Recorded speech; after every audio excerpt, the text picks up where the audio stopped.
బేతాళ కథలు నరక భయం.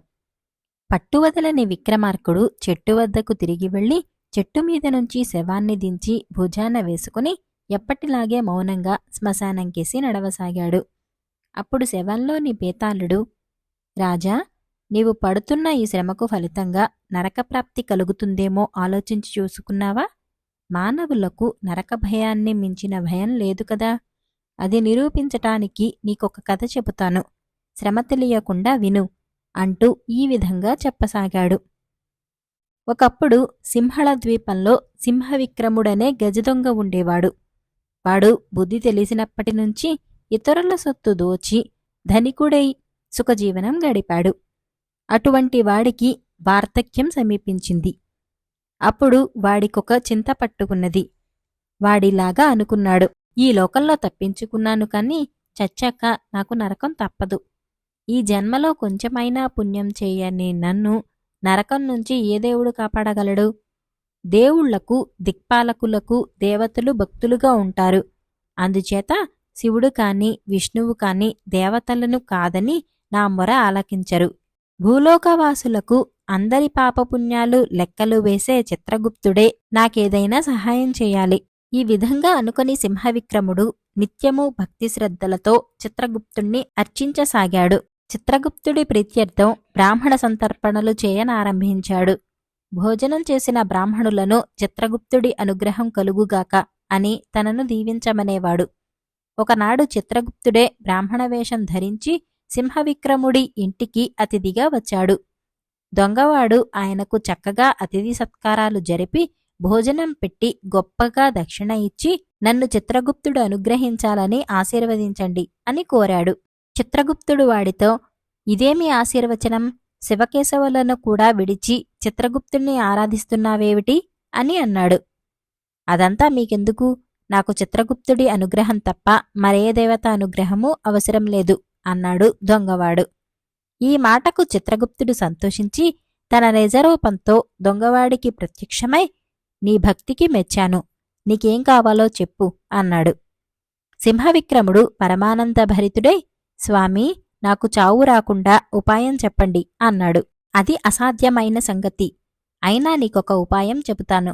ఒకప్పుడు శ్వేతముని ప్రాణాలు తీయటానికి యముడు రాగా శివుడు ఆగ్రహించి యముణ్ణి కాల్చి భస్మం చేశాడు.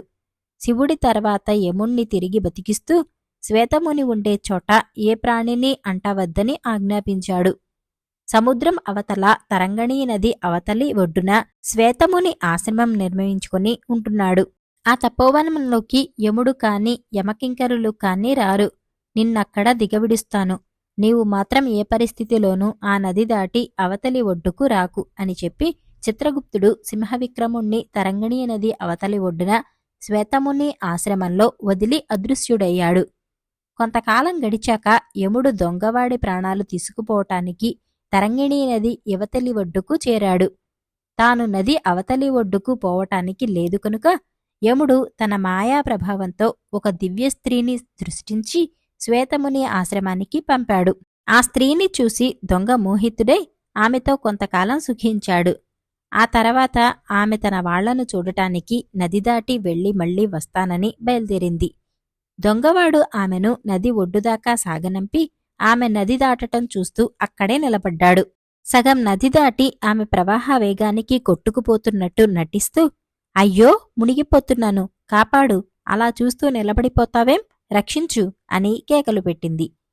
ఆ కేక వింటూనే దొంగ నదిలోకి దూకి ఆమె పోతున్న దిక్కుగా ఈదనారంభించాడు.